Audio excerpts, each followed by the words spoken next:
Hey guys, Deluxe here, and today we are taking a look at the Transformers Generations Fall of Cybertron Optimus Prime. Here is Optimus in his really nice looking Cybertronian truck mode.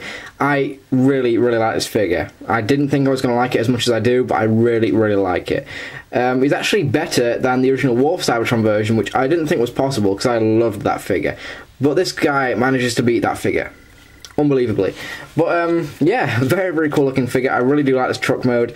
It's a lot more boxy and panelly in comparison to the original Wolf Cybertron version, which was a lot more streamlined, which is pretty cool. They are both very cool vehicle modes. I really do like these designs for Optimus Prime. These two are easily my favourite Optimus Prime figures out there at the moment. I really like these guys. You can see he does have two Autobot symbols, definitely rocking the Autobot image here. He has great paint apps in the vehicle mode to a certain extent.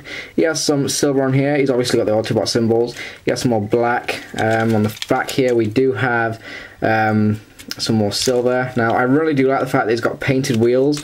I'm so glad they painted them because usually lately Hasbro has just been leaving these wheels just plain black.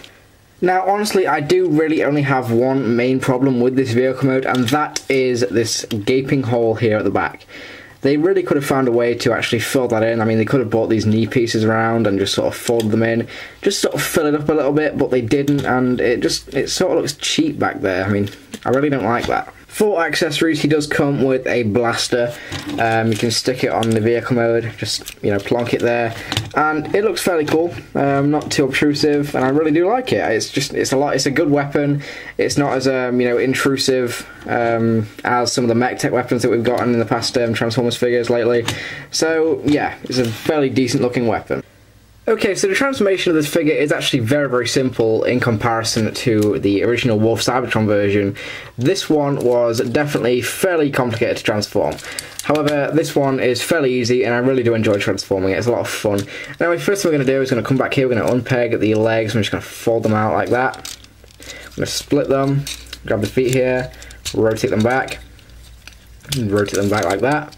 Then what we're going to do, grab this section here, fold it forward, I'm going to unpeg these pieces like that. And now what's kind of cool is that the head and the arms are actually joined, so when you move the arms, the head will rotate up.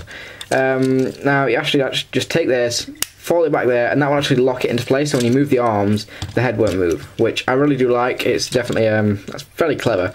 I've seen figures in the past that have had that same mechanism and it's just failed miserably, but they definitely pull it off fairly well on this figure. Anyway, I'm just going to fold the arms down like so, rotate them back, rotate out the wrist like so.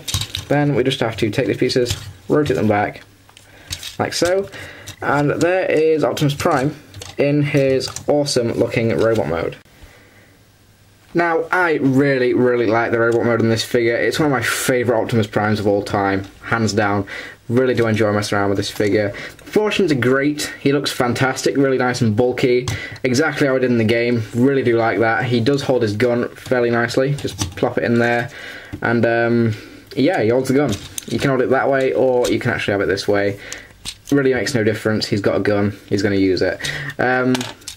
But I love this robot mode. He has a great head sculpt in there. Really do like it. The Autobot symbols look great.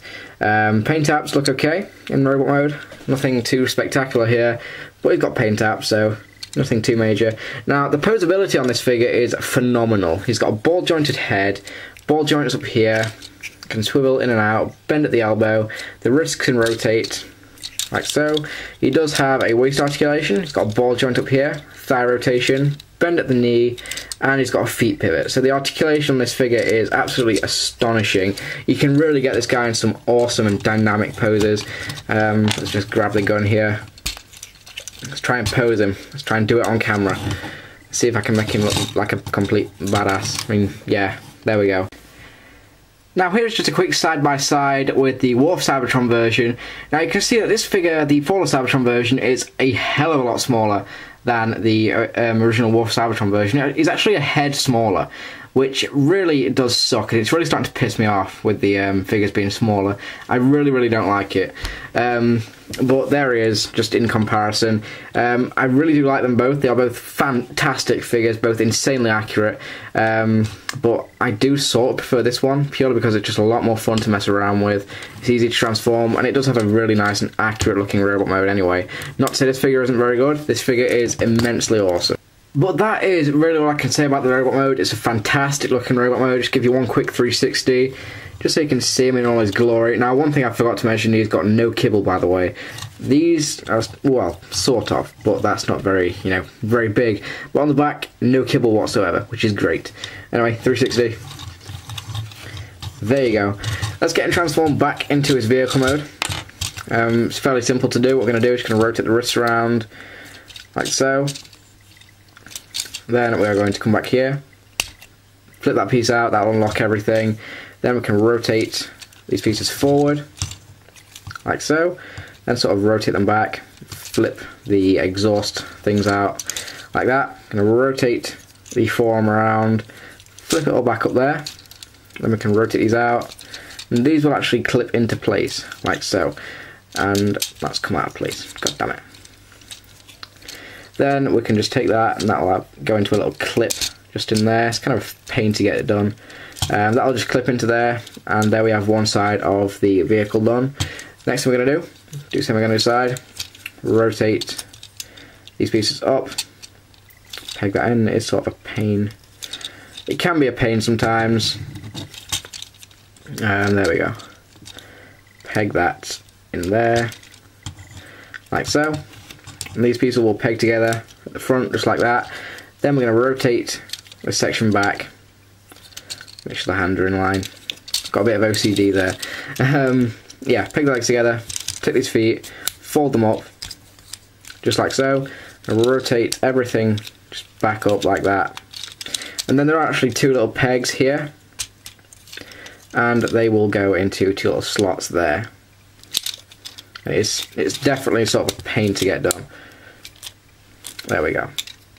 Then basically we just get everything in line, take the gun, peg it onto the back of the vehicle mode, and there is Fall of Cybertron Deluxe Class Optimus back in his vehicle mode.